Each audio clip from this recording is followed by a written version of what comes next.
देख रहे हैं लाइव 7। नमस्कार, लाइव 7 विशेष में आपका स्वागत है। मैं हूं ज्ञान रंजन।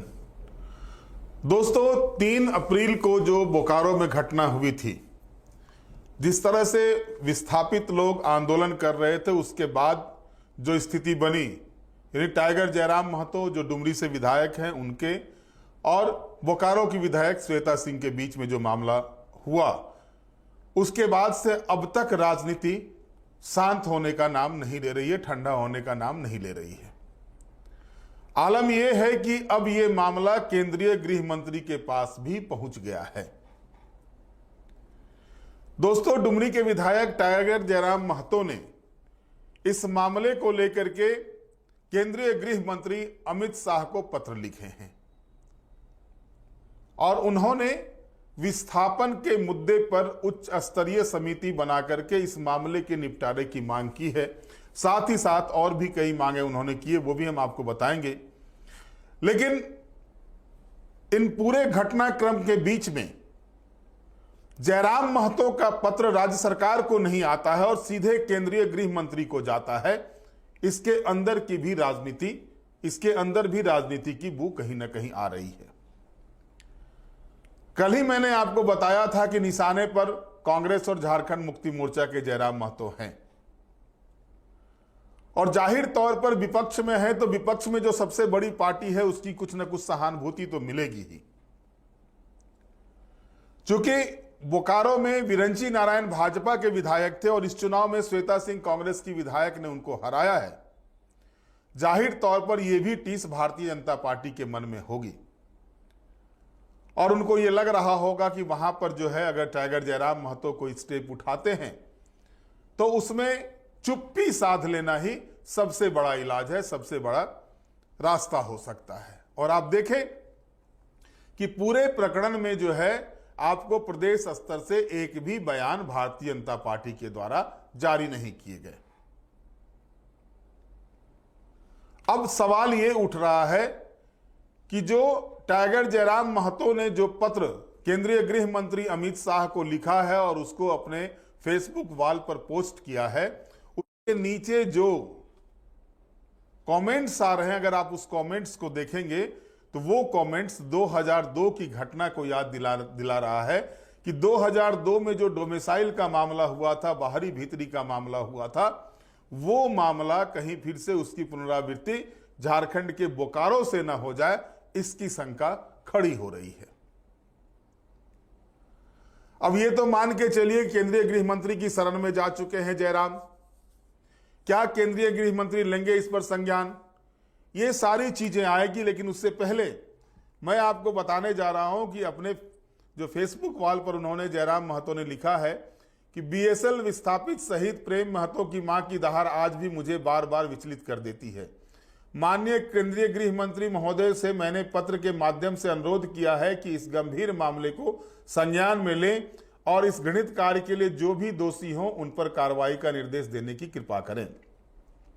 फिर उन्होंने लिखा है, विडंबना देखिए कि मारा भी गया विस्थापित और बीएसएल प्रबंधन द्वारा 500 लोगों पर मुकदमा भी विस्थापित पर ही कर दिया गया। मैंने अनुरोध किया है कि विस्थापितों के हक और अधिकार हेतु एक उच्च स्तरीय समिति का गठन कर दशकों से चली आ रही समस्या का निदान करें। अब जो पत्र लिखा है, उस पत्र को मैं आपको बता रहा हूं कि सेवा में माननीय गृह मंत्री जी, भारत सरकार, नई दिल्ली। विषय बोकारो स्टील प्लांट प्रबंधन के द्वारा विस्थापितों और रैयतों के खिलाफ मुकदमा दर्ज कराने के विरोध में हस्तक्षेप करने के संबंध में महोदय, आपका ध्यान में झारखंड में अवस्थित बोकारो स्टील लिमिटेड प्रबंधन के द्वारा इस क्षेत्र के विस्थापितों रैयतों के खिलाफ मुकदमा दर्ज कराने की ओर आकृष्ट करते हुए हस्तक्षेप करने का अनुरोध करते हैं। 500 से अधिक अज्ञात लोगों के खिलाफ मुकदमा दर्ज करने से स्थानीय लोगों में रोष है और वे पुलिस की कार्रवाई को लेकर डरे सहमे हैं।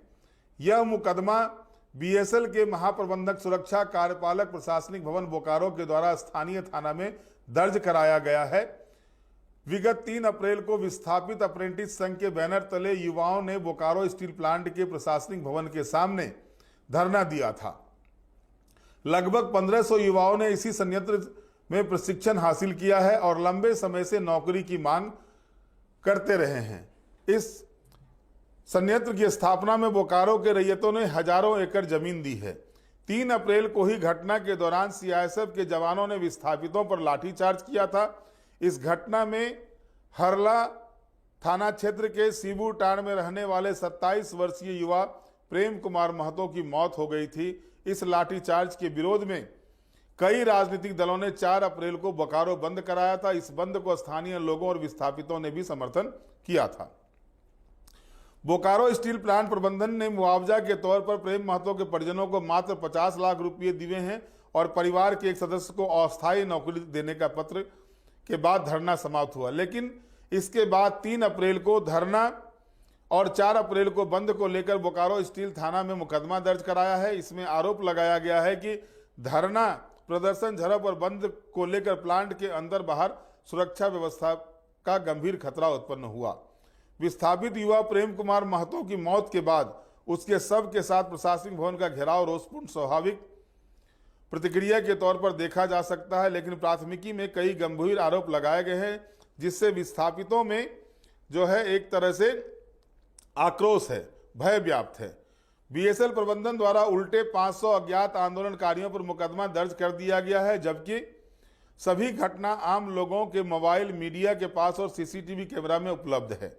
श्रीमान से सादर अनुरोध है कि केंद्र सरकार इस मामले में सीधा हस्तक्षेप करे और प्राथमिकी वापस लेने के साथ ही विस्थापितों को उनका अधिकार सुनिश्चित करवाने की कृपा करे। इस मामले में केंद्र के सचिव स्तर की अध्यक्षता में एक उच्च स्तरीय समिति का गठन किया जाए, जिसमें उत्तरी छोटा नागपुर से सभी जनप्रतिनिधि शामिल रहे। इस समिति के द्वारा मामले की जांच की जाए। महोदय, इस राज्य में इस तरह की पहली घटना नहीं है। पूरे राज्य के विस्थापित इस तरह की समस्याओं से घिरे हुए हैं।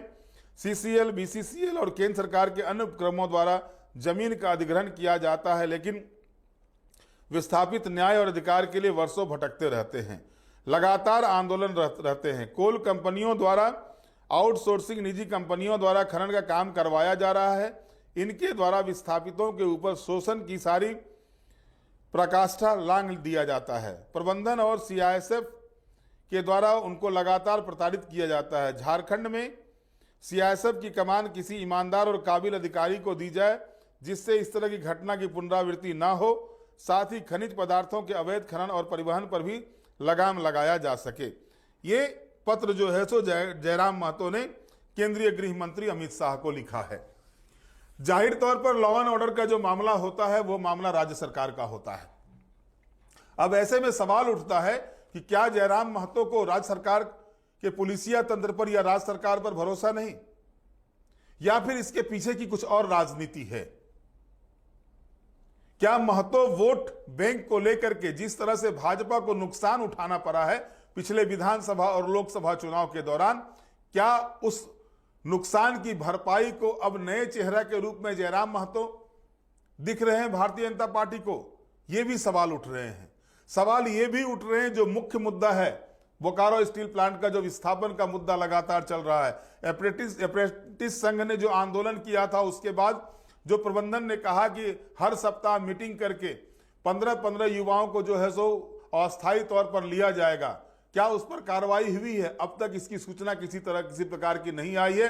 ना तो प्रबंधन के द्वारा कोई रिलीज जारी किया गया है और ना ही जो जनप्रतिनिधि इस आंदोलन में शामिल थे उनके द्वारा भी कोई बातें इस तरह की कही गई है। 3 तारीख को मामला हुआ और आज 16 तारीख है, 17 तारीख है। तो आप इसी से अनुमान लगा सकते हैं कि 15 दिनों का जो समय था वो समय आज पूरा हो गया। कल 16वां दिन शुरू हो जाएगा। बोकारो स्टील प्रबंधन इस पर क्या कार्रवाई करती है, ये अलग विषय है। विषय ये उठ रहा है कि क्या जयराम महतो ने जो केंद्रीय गृह मंत्री को पत्र लिखा है उसके पीछे का राज क्या है। आपको ज्ञात होगा और मैंने बताया भी था कि इससे पहले केंद्रीय गृह मंत्री को जेएल केएम के एक केंद्रीय सचिव ने पत्र लिख करके टाइगर जयराम महतो को जेड श्रेणी की सुरक्षा देने की मांग की थी। हालांकि बाद में अपने सोशल मीडिया पर जयराम महतो ने यह कहा था कि अति उत्साह में आकर के उनके कार्यकर्ता ने, उनके पार्टी के पदाधिकारी ने इस तरह का पत्र केंद्रीय गृह मंत्री को लिखा है, उनको इसकी आवश्यकता नहीं है। लेकिन अब जब बोकारो स्टील प्लांट का जो मामला है, जो 500 अज्ञात लोगों पर मामले दर्ज कराए गए हैं बोकारो स्टील प्रबंधन के द्वारा, यह मामला झारखंड पुलिस के अंतर्गत आएगा। थाने में जो दिया गया, बोकारो स्टील प्लांट के थाने में जो दिया गया है, वो मामला झारखंड पुलिस के अंतर्गत आएगा और झारखंड पुलिस के मामले में हस्तक्षेप करने का अधिकार केंद्र सरकार को भी नहीं है। ऐसे में इस पत्र के लिखने के पीछे की रणनीति क्या है, राजनीति क्या है, यह भी देखना होगा। स्थिति क्या बनती है? सीधे तौर पर अगर आप देखें, अगर इस मामले में किसी तरह की कोई परेशानी थी तो जयराम महतो जैसे राज्यपाल से मिले थे, उसी तरह से वो मुख्यमंत्री से भी मिलकर के इस मामले की मांग कर सकते थे। राज्य सरकार के में जो डीजीपी हैं उनसे जाकर के मांग कर सकते थे, मुख्य सचिव से मांग कर सकते थे, लेकिन सीधे उन्होंने पत्र केंद्रीय गृह मंत्री को लिखा है। और इसमें जो जहां तक मामला है सीआईएसएफ का, यह सच है कि सीआईएसएफ केंद्रीय गृह मंत्रालय के अंतर्गत आता है और सीआईएसएफ के लाठीचार्ज से प्रेम महतो नामक युवा की 27 वर्षीय युवा की मौत हुई, यह दुखद है। लेकिन बोकारो स्टील प्रबंधन के द्वारा जिस तरह से अज्ञात लोगों पर मामले दर्ज कराए गए हैं, इस मामले के बाद अगर कार्रवाई होगी तो वो कार्रवाई केंद्रीय गृह मंत्रालय के द्वारा नहीं होगी, जब भी होगी राज्य सरकार के गृह मंत्रालय की गृह विभाग के द्वारा होगी। और इसका प्रोसेस जो होता है वो राज्य सरकार के गृह मंत्रालय के होकर जाना चाहिए था। लेकिन अगर जो रास्ते हैं उससे अलग हट करके सीधे तौर पर केंद्रीय गृह मंत्रालय को इसकी सूचना दी जाती है, तो ये एक अलग विषय बनता है और इसके पीछे की राजनीति को समझने की आवश्यकता हो जाती है।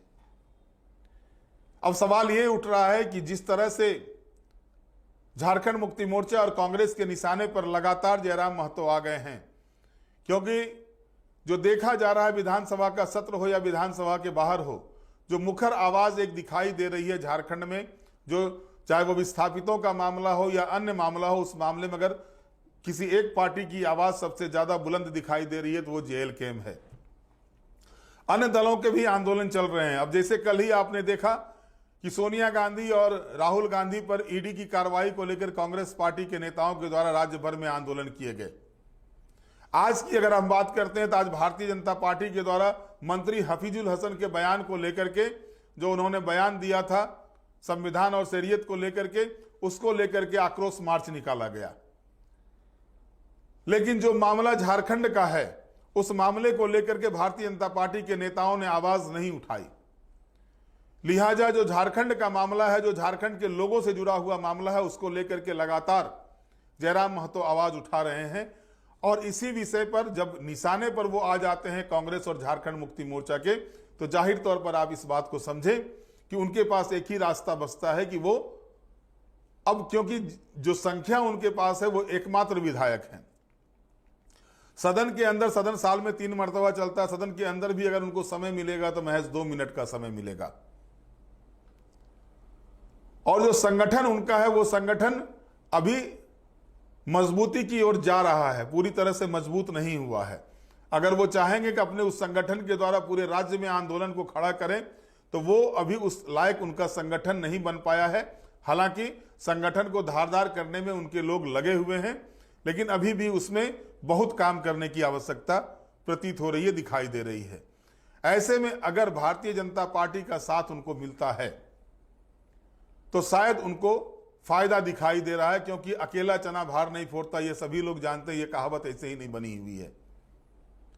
अब भारतीय जनता पार्टी अगर साथ देगी तो उनके साथ दुविधा यह है कि जेएलकेएम के लोग जिस तरह से लगातार बाहरी भीतरी की बातें वहां पर कर रहे हैं, खास करके जो इंडस्ट्रियल एरिया है, चाहे वो बोकारो हो, धनबाद हो, बेरमो हो, जहां पर कि सीसीएल, बीसीसीएल, बीएसएल ऐसी कंपनियां हैं, वहां पर जिस तरह से उनके लोग कर रहे हैं, बाहरी भीतरी की बातें कर रहे हैं, तो ऐसे में भारतीय जनता पार्टी के साथ सबसे बड़ी समस्या ये होगी कि वो इनका साथ कैसे दे।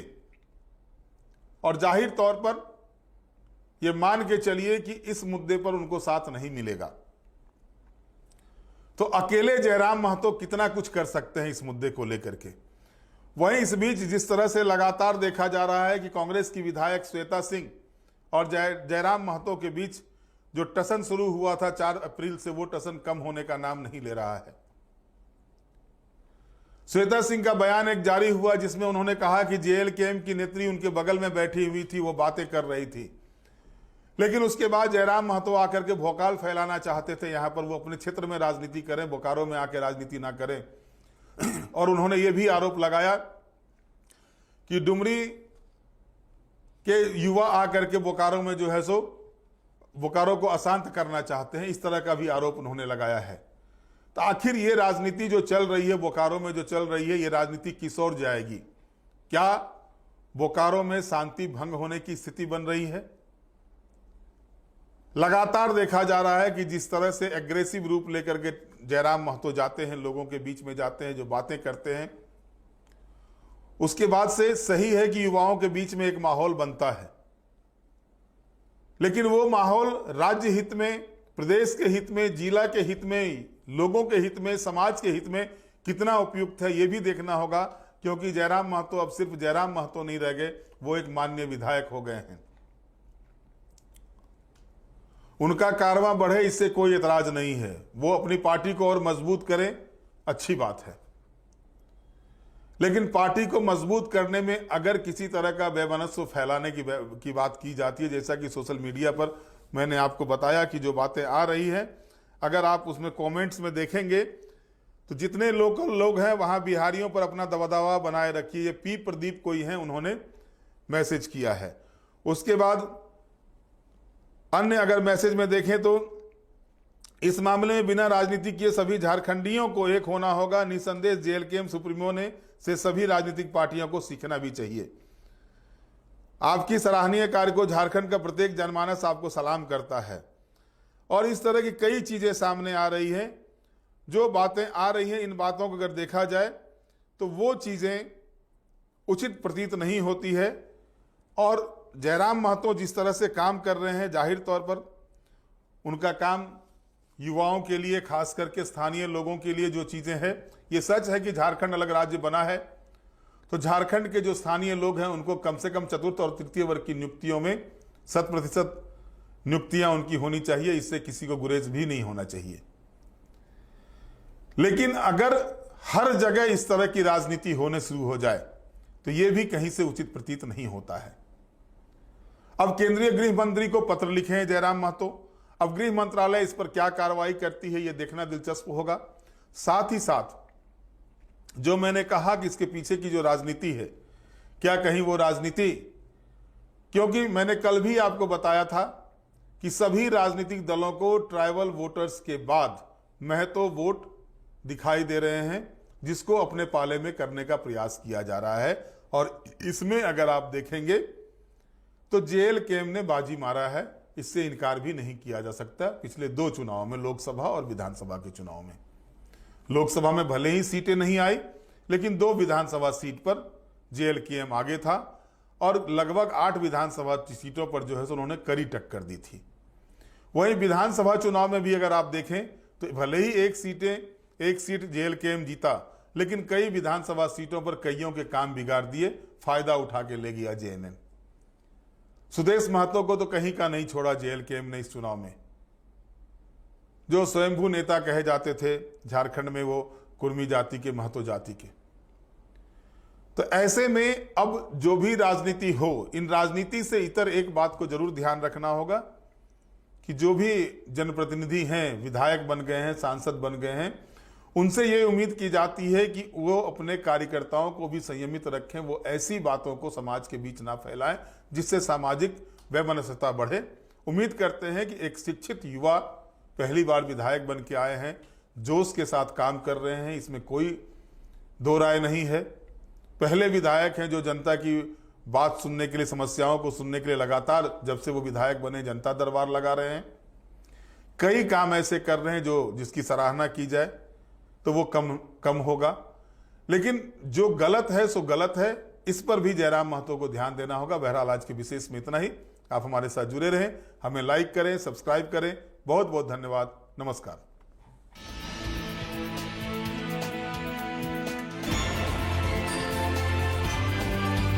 आप देख रहे हैं लाइव 7।